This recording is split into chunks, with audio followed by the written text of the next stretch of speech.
একটু ছোলার ডাল আমি কড়াইতে নাড়িয়ে নিয়েছি।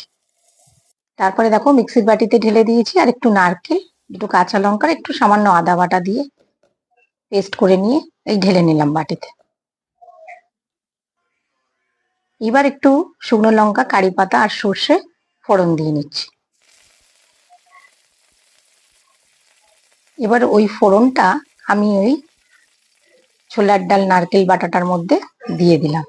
হ্যাঁ, আজকে ইডলি করব। আগের দিন আমি চাল আর ডাল, বিউলির ডাল আর একটু চাল ভিজিয়ে রেখেছিলাম।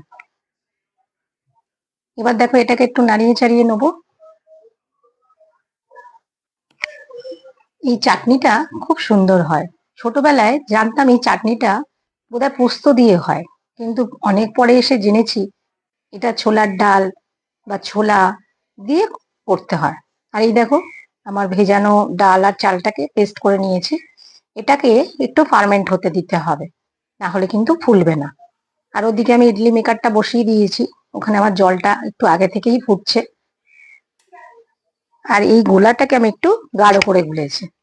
একটু তাড়া ছিল, সকালবেলা তো প্রতিদিন একটু তাড়া থাকে, তাই আমি একটা বাটিতেই দিয়ে করব প্রথমে।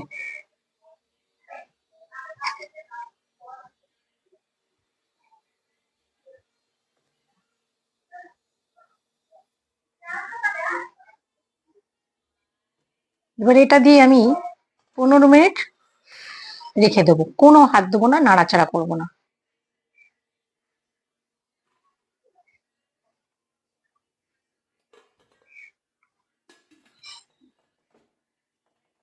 একটু মিডিয়াম আঁচে রাখবে।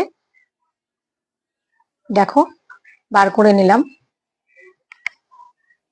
দেখো কত সুন্দর ফুলেছে। এবার এটাকে একটু ঠান্ডা হতে দিতে হবে। একটু ঠান্ডা হয়ে গেলে একটু চামচি দিয়ে নাড়ালেই অটোমেটিক ও খুলে আসবে।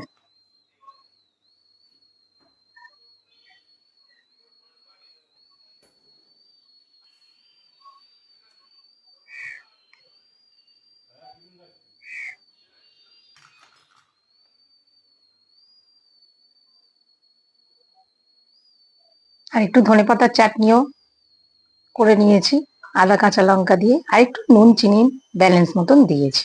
আমি এটা খেতে খুব ভালোবাসি।